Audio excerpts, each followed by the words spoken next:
Welcome to the It's Better Together podcast, where intelligent conversations turn dreams into action, with hosts Marcy Stout and Allison Nissen. Each episode highlights inspirational women and practical business advice from the Revel Coach Tuesday at 2 live programs.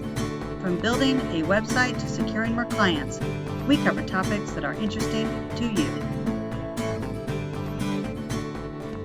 We're so glad to have Linda Samuels here, who is from So Organized, and she launched her business, I believe, back in the 90s. And she is a phenomenal professional organizer and coach. And what I love about her business is that it's so much more than just, this is how you're going to organize your kitchen. It really she talks about life changes and helps to coach you through a plan that works for you. So Linda, thank you for being here. Well, thanks so much for having me. What a pleasure to be with all of you today. Well, like we said, we're very excited to learn from you. So we have, Alice and I always prep, and we love reading your information and reading your book, and then also just getting our questions together. So Alice and I, who are not professional organizers, we grew up with the same mother, and we have the same habits. We leave our cabinet doors open. So we're excited to learn. But can we first begin, Linda, take us back to when you had the vision to start So Organized, and just kind of take us back to that moment that you thought you might want to start a business. Sure. So, I have to say it goes way back to when I was a little kid. I think I probably had 10 or so businesses growing up, just little things. So I think the idea of having my own business was planted early. I was raised by a mom who had her own business and a dad who at 50 started his own business. So I came from a family kind of these doing their own thing. I was working in a different industry altogether. I was working in the graphics and computer graphics industry and design. And it was great, but then I had 2 little babies. And so there was a point where I had the 2 kids, I was working really hard, and I was thinking, this is the time that I need to start my own business, because I knew I would always work hard. I was a great employee, but I wanted to work hard for us, for our family. So I started to think about what kind of business could it be. And the natural thing to do would have been to set up a design firm, because that's what I was doing. And I would have just been able to kind of roll the same skills right into it.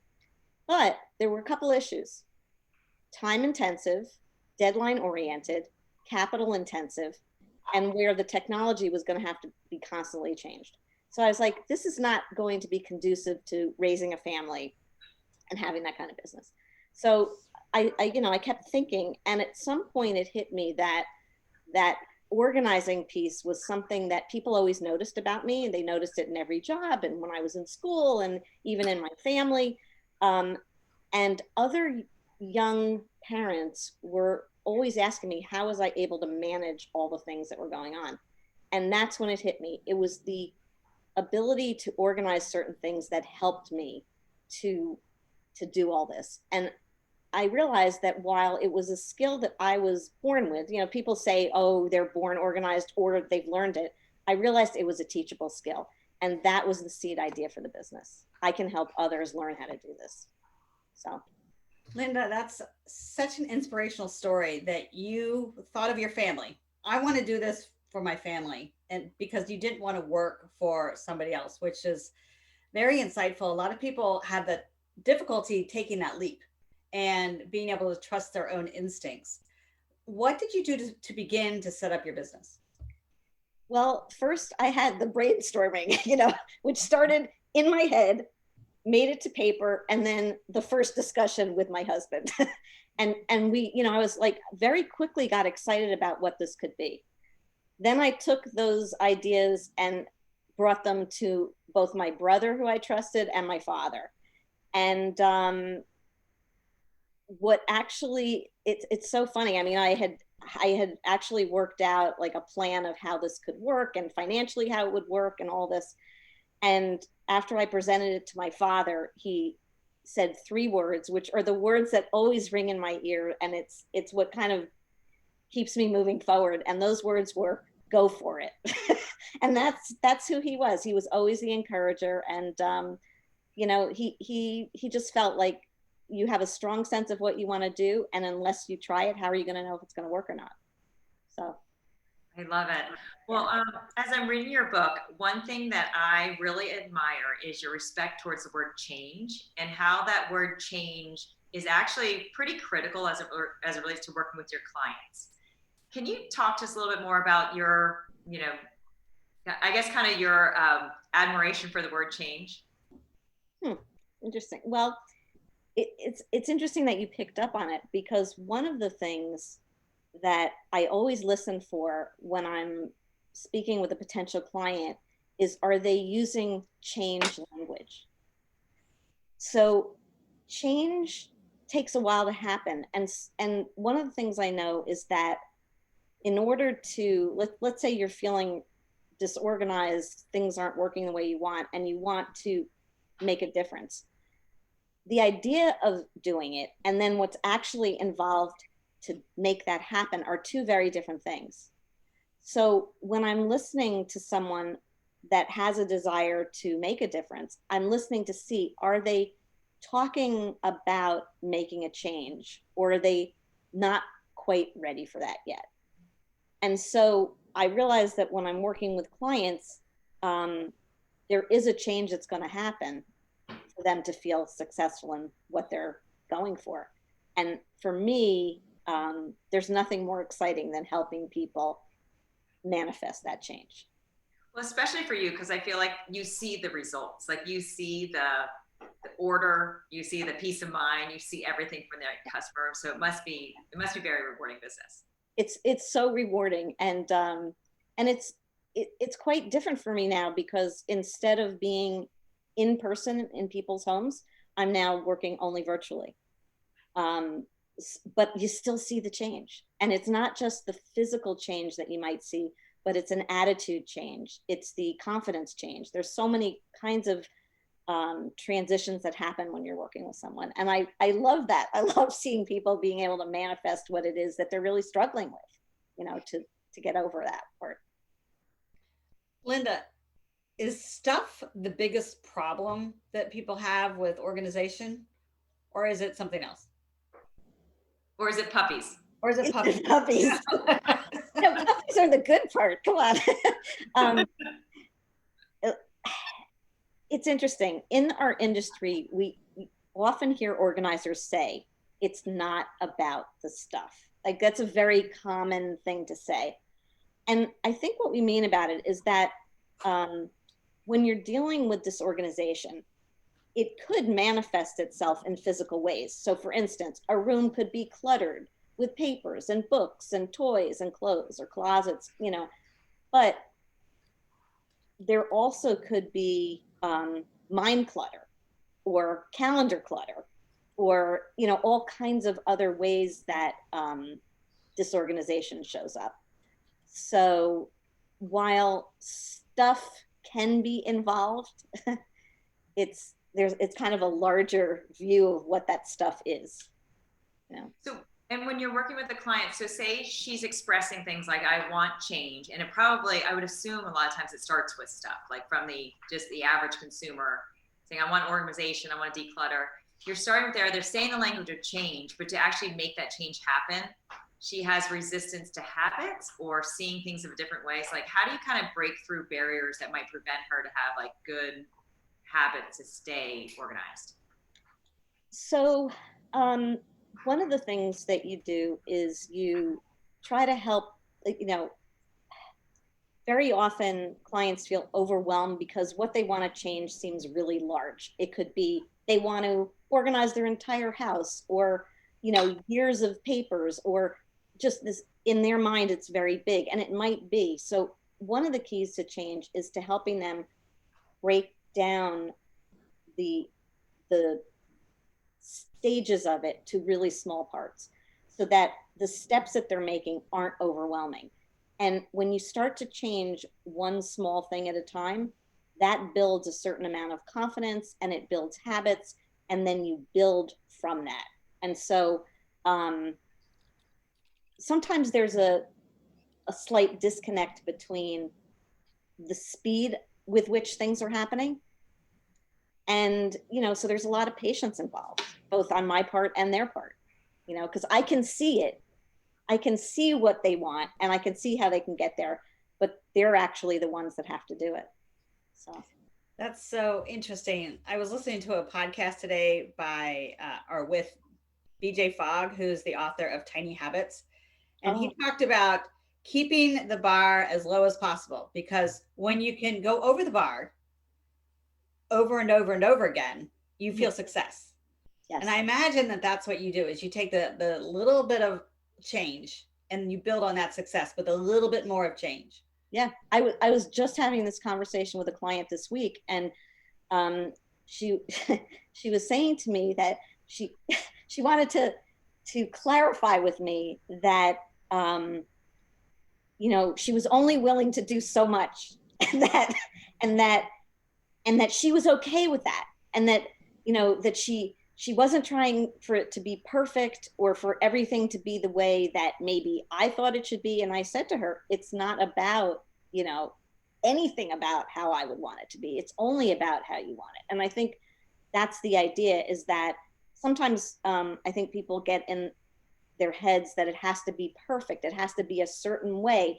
Everything, you know, has to be lined up and labeled, and it doesn't. The idea is, how do you create order, a sense of organization in your life that makes sense for your life, not for anybody else's life. You know, it's not about living in a magazine. It's about living in a home with other people and some chaos, because let's face it, as long when you're not living by yourself, there's some other chaos, right? There are other influences there. So I was going to say, it's those other people that are always the problem. That's right. That's right. No. No, really, I got remarried a number of years ago, and when I started dating my husband, he would walk around the house and start counting how many cabinets I had open, how many drawers I had open. He'd be like, he's like, 12, it's a new record. And I had not even noticed. And at this point, I was, you know, in my 40s, didn't even notice that I was doing this as a habit. He goes to visit my parents, and he starts doing the same thing in their kitchen. And then he did the same thing at my sister's house when he went there. And it was obvious that we all had this sort of habit built in. I will say now that I'm really cognizant of the fact that if there's a drawer or door open, I go back and make sure it is closed properly, because I had to learn it, though. It was something that I had to actually go out and change. It's interesting you brought that up. I call that full circle thinking. And that's often something very common with my clients, which is that, you know, which also is one reason why maybe someone might lose something or misplace something, because while you're on your way to do X, there's a distraction.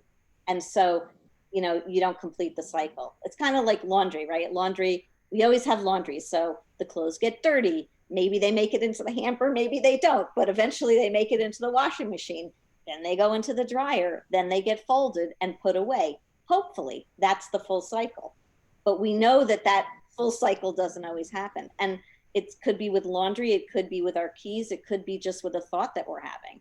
So that's very much a part of you know, when you're working with someone, is the focus, like the sort of the mindfulness piece of paying attention to what we're doing. And again, just because the cabinets are open, I'm just going to say it, it doesn't necessarily mean that's a bad thing. I'm just saying, you know, it's like, they could be open, but. Could you email that to our husbands, please? Sure, I'll write you a note, Marcy. Perfect. So, but I'd love to know more about how you made the switch to go from, because I feel like your business was probably a lot of hands-on in the home, and now that you're forced to go virtual, like, what lessons have you found in going virtual, and how do you work with your clients that might be similar or different? So the one thing I'd say is that I think it would be really hard to work virtually if you didn't have all the hands-on experience.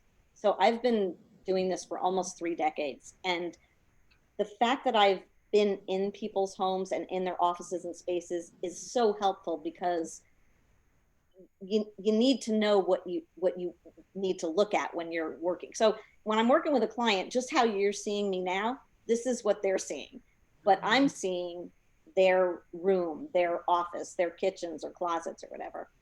And so one of the biggest differences between working in person and virtually, aside from the fact that you're not physically present, is that the sessions are shorter. So typically, when I used to go in person, I would be in my client's home or office for 3, 4, 5, 6 hours at a stretch. Virtual sessions are usually just 1 hour, which means the client can really hyper focus on what they're doing, and they're not getting overwhelmed because you're doing so much at once. So that's one really big difference. Another huge difference is that they are doing the physical work, not me. Now, one advantage of that is they are taking more ownership of the process. And I'm helping to guide, but they are in essence embodying the skills of organizing in a different way than when I was with them in person. I would anticipate what they'd need. I would do a lot of the physical, and that was helpful to some degree, but I don't think that they perhaps um, learned the skills in the same way that they are now. So that's really exciting for me to see. If I'd only known sooner, you know. What's that? 2020. Interesting, because what I'm learning, from reading your books, I have like an insider's view to your thought process, because your book is amazing, because a lot of it is just these little nuggets of advice, but not necessarily like, here's how you line up your sheets, not kind of outside looking in what I thought an organizational specialist would do. And then as I'm reading it, like totally makes sense. So for me, I'm not surprised by the work on Zoom, because I do the kind of coaching online. So you've almost turned it a little bit more into the coach, and then they're the doer of implementing it. And that, to me, that's pretty amazing to see that. But are your clients accepting that change too, or are they just kind of doing it? How do they react to the change? Yeah. So with the clients that I had before I made the switch, some of them would not be good candidates for virtual organizing. So, I have some that are elders, and this is just not going to be a good platform, both in terms of maybe the hearing and physical aspect, all that. But for the ones where it was viable, they love it. And they love it because I think they love two things about it: the shorter sessions and more frequent sessions. I'm just seeing them thrive. But then I have a lot of new clients that have come in this year that have nothing to compare it to, and they seem to be happy too. So I can't, yeah. That's great. Well, we have a lot of like entrepreneurs. So I think just looking at who's on the or whoever's here at the present moment, we have a lot of people. Many are working moms. Many of them have kids kind of in and out of the house, and they have somewhat of an office space in their home, which potentially some kids are at home with them too at school. What steps or advice, how do you start with somebody that's like their micro focus is how to keep their office organized at home? I'm laughing because I'm sorry, I don't mean to be laughing, but the reason I'm laughing is that I think the other thing I should say is that it's really hard for me. It always has been hard for me to give sort of a one step advice, because people are so different. So, I start thinking about like all the questions I would ask, like what is it they need? And, the best thing I could say probably is just to, if possible, to have distinctly different areas. So I know that with what's happened this last year, that's not always possible. But in the same way that if someone has a desk in their bedroom, that's usually an area that I might suggest thinking, how can we get the desk out of the bedroom? Like the idea that you have an area to work in that is devoted for work, you have an area to rest in or relax in that's just for that. So that when you're in the different spaces, you to some degree can compartmentalize what you're thinking about. Because especially for people that are entrepreneurs, we know how this goes. You can be that 24/7, and how do you shift from that work mode to the mom mode or to the relaxation mode? And so some of it is what happens in our heads, but also I believe it's how our environment support those changes too. You know what's amazing about your response and the correction to like a generic advice, like give me some tips. Like there's a reason why the magazine tips don't work on organization, because you can read any blog about it, but I think you just shared like the real value of hiring a personal, someone to help you get organized, is because they uncover you, your habits, your priorities, what you really need, because then that way you can create a habit of where your keys would go or where something would happen. So I appreciate you laughing at my question. I didn't mean to. I mean, I hope you didn't take it the wrong way. It's just... Of course not. So do you find when you're working with clients virtually, when you're working with them virtually, are they how do they do it? Do they walk around the house and show things, or do they kind of pick a space? What's your approach to the virtual lesson? How it works? So it really depends what we're doing, but it depends what the goal is or what they're trying to accomplish. So if they want to eventually organize their entire house, then probably on that first session, we're going to take a tour. So they're going to carry me around, they'll have like their iPhone or iPad or laptop, and they'll carry it around. And I always take notes during the session, and I give them notes after too. So, we might go room by room, but let's assume we've now gotten past that part, or maybe the client didn't have a project that was that extensive, but they just wanted to work in one room, like a kitchen or kids' room, closet. We would just be in that area. And so they would set up their camera, either, iPhone, iPad, or laptop. And it could be something as simple. Here, I'll show you what I use. I just have a stand like this, that I put my phone on, and that, or same thing with the iPad, but the key is just have the thing stationary, because when you're sitting there watching and the camera's moving, it can be nauseating. So I try, so we actually, with some clients, I have to work on that with them. Let's just put it in a nice stable spot, and then they can see me, I can see them. If I need to see something in more detail, I may ask them, show me this. And then we're having a conversation, but they're also doing work while we're talking. So, they could be sorting a pile of papers that they've been hiding for 10 years, or they could be trying on clothes, and we could be editing their closets, or, going through the calendar. We do a lot with time management too. So Linda, we have a question from Lana, and so I'm going to give this because she wants to know strategies to help people do a complete cycle, but that's not her entire question. So she starts with, do you help clients get ready to change, or do you just identify when you're actually there, and then you help them move forward? But the idea is also like someone who's not wired for that complete circle, how do you help them get to there?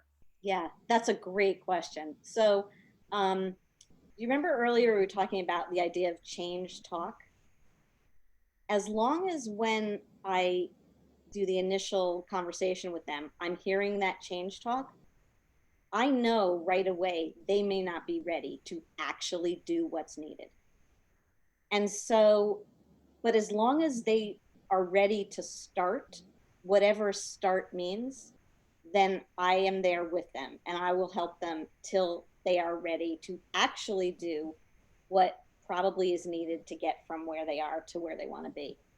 And the thing that happens is that when you're working with someone, the first thing that happens, and I'm sure for all of you that are entrepreneurs, you have to develop a trust with your client. And so it starts to happen on that initial call, but it might take some time. It might take more than a session or two for them to get comfortable. But once you have that trust, they are then going to be more willing to make some changes.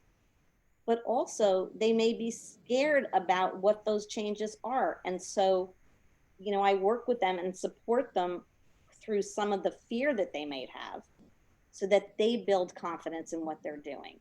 And so it's a process. But I think I've known for a long time that just because someone says they want to change doesn't mean they're actually going to do all those things. And so on my part, it requires just patience and confidence in them that, you know, they'll continue on the path. And sometimes they do, and sometimes they don't, because life also gets in the way, you know. And so you just have to be in touch with people and encourage them. And when they're ready, they'll dive in a little deeper, you know. How often is it the story that people tell themselves? I'm not a good organizer, therefore I don't organize. I can't organize. I can't do it because I've never been good at it. And therefore, so they repeat that story over and over again. The stories we tell ourselves are so powerful. So the positive stories that we tell, great. And those negative stories, or the ones that we've heard other people saying, really, they can absolutely hold you back. So there's no question that that's also part of the work. One of the things that I do is, when I'm working with a client virtually, as I mentioned, I take notes. And so I create something called a project session journal. And this is an ongoing document of the work we're doing. And one of the things I'm doing is I'm listening to their language. So that gets, you know, written down, and I'm listening for both the positives, like when they're surprised, like, oh my God, this was easier than I thought.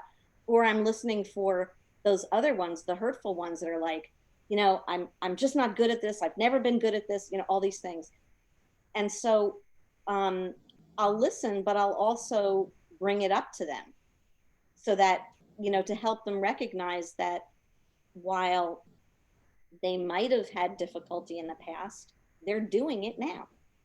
And let's just try to be here now rather than that. And again, it takes time to change that message. Yeah. Yes, yes, it does. And that self talk, you know, I try to work. When I hear myself with negative self talk, I try to, you know, combat it immediately, like knock it out. I'm gonna tell that inner critic to just sit down in the corner, stay. There, Yeah. yeah, there's a story. One of my favorite stories. It's not exactly about organizing, but it is about those messages that we tell ourselves. So if you want, I can share that with you. Um, so this was years ago when I wasn't an organizer. I was probably my early 20s. I'm no longer early 20s, as you might guess. Um, and you know, I went to this. It was an all-day workshop. It was called Women and Confidence. And I thought this was a great workshop for me because I didn't have a lot of confidence and I wished I had more confidence. And so I go to this workshop, and there was like hundreds of women, all professional, you know, in their suit, dressed up. It was a whole workshop to help us be more confident. And so the keynote speaker was this very dynamic, well put together woman. And I just remember thinking, wow, you know, wouldn't it be amazing to be able to have that much confidence? So the first thing they did was they had us fill out this assessment, and it took maybe 20 minutes, and you had to answer all these questions, and then you had to add up all these numbers. It was like quite a thing. I do the assessment, and then the woman who's leading the workshop, she goes, there's probably only 2% of the women in this room that scored whatever number it was, I don't remember. And I looked at my sheet, and I'm like, oh my God, I scored that number. I'm actually confident, and I didn't know it. You know, it's like, and anyway, so after that, and this was early in the session, after that, I, you know, like you had to network and introduce yourself to people, which I was so uncomfortable doing. And so, but after that, I'm like, hey, so, you know, I was shaking hands and everything. I could not wait to go home that day and tell my husband. Like, I just was blown away. So I go home. I'm so excited. I show him the assessment. I tell him what happened. And he looks at it, and he's looking, and he starts laughing. And why was he laughing? When I had done the calculation, I did the calculation wrong. I was not. Did it. Yeah, I was not in that category. But this is what I learned. It was like in my head. Like, look at what, like, it was just this switch that got flipped. Like, just just thinking something differently, how that completely affected not just how I felt about myself, but how I even interacted that day. And so I bring it back to the organizing, because when I'm working with clients, there's a lot of negativity that they've probably felt over their lifetime, of what they didn't do right, or they're not doing right, or what they're trying to live up to, or they're trying to look like this magazine or not. And so aside from helping them figure out what it is they want to do, I'm also working with that and trying to help change that message. Oh, I love it. Well, this has been such a great conversation, because I feel like you're absolutely right. Like, your perspective and the story you're telling yourself is either going to help you change or not. So if you want to tell a new story, then you're ready to change. And that's how so many things are in, just in life. Whatever habit you want to create, you just need to start. So it's great to have a service like yours and have somebody like along the way with you. And the other thing I totally admire is that it's not all right, we got it done, laundry room's next. You really kind of teach them more about themselves and that. So I've loved this conversation. If somebody wants to get in touch with you, or like, just, do you do a 15-minute consultation, or how does it work if anybody would like to hire you? Sure. So people contact me by phone or email. You can find me on my website, osoorganized.com. And it can either start with an email, but ultimately there's going to be a phone conversation, so that I can hear your voice, better understand what it is you want, and then we go from there. Linda, this has been such an amazing conversation. I am empowered in that, yes, I am going to go and just tackle one little piece of something that's been driving me crazy. But also that idea of that, okay, my biggest takeaway is the full circle. And I live like that. And, my head would be lost. It'd be right next to my cell phone, which is always missing if it wasn't attached. And so I am going to agree that, and Lana just added, mindset is everything. And that's what she's going to be working on. And I believe it is. It's that story we tell ourselves. And that if we can just stay focused and focused on the inner voice that we have, and tell ourselves that, you know what, we can do this one thing, and we can just stay focused. I think that's so fantastic. What a great message. What a great message. And I want to thank everyone for being here at Tuesday at 2. Once again, we are so excited that you have joined us, and we will see you next week. Thank you so much, Linda, for stopping by. From Marcy, from Allison. Ciao. To watch a live Tuesday at 2 program with Revel Coach, visit us at revelcoach.com. Until next time.